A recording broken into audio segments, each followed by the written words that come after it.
of those dozen workers that have died on our London transport network, one of them is Emeka Nayak. He was 36 years old.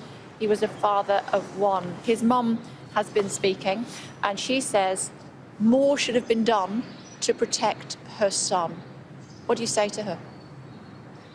Well, firstly, my condolences to Mum. Emeka died tragically, who worked for public transport in London. We've lost, I'm afraid, 14 transport workers in London, 9 bus workers, 3 worked for TfL, 1 for the Underground, and 1 for one of our suppliers. My condolences to anyone who's lost their life as a result of COVID-19. We're doing a number of things to make sure public transport is as safe as possible.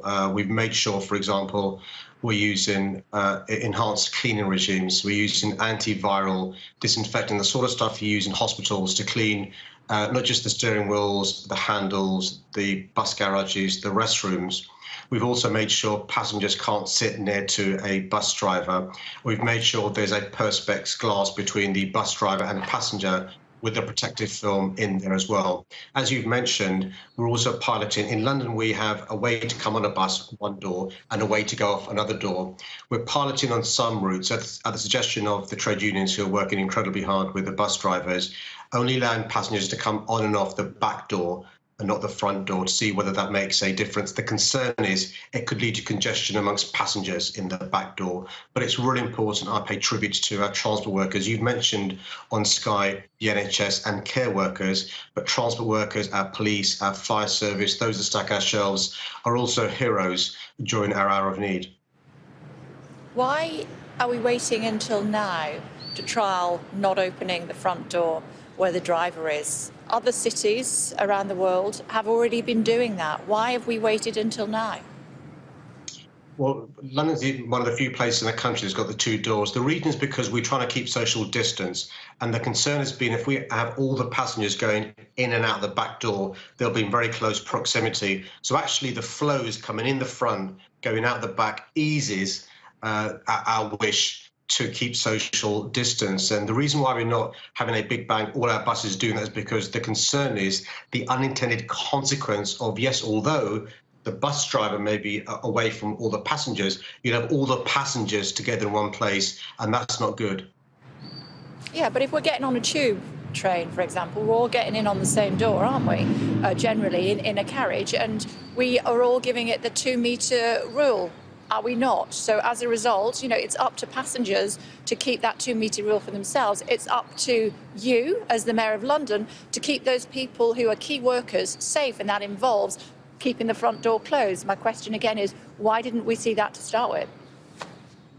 We're trying many things. We're trying those doors this week. It may not work, by the way. I don't want to give the impression that all the buses across London will have just the one door being used. We're trying some routes this week with just the back door being used. It could be the advice from the bus drivers and others is worth reverting back to front door on, back door off. So I don't want to pretend all our buses, we've got 9,000, will have just the back door being used. Not the case.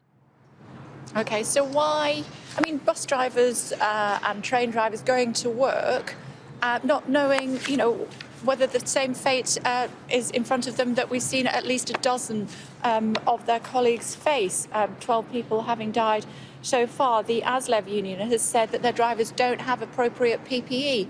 Why not? Well, this is personal to me. My dad is a bus driver, and I spend a lot of time with transport workers, including the trade unions, to do a good job. In relation to personal protective equipment, we've been getting advice and chasing the advice and re-getting the advice from not just Public Health England, but the Department for Transport, the Department for Health, and the World Health Organization. And their advice is quite clear.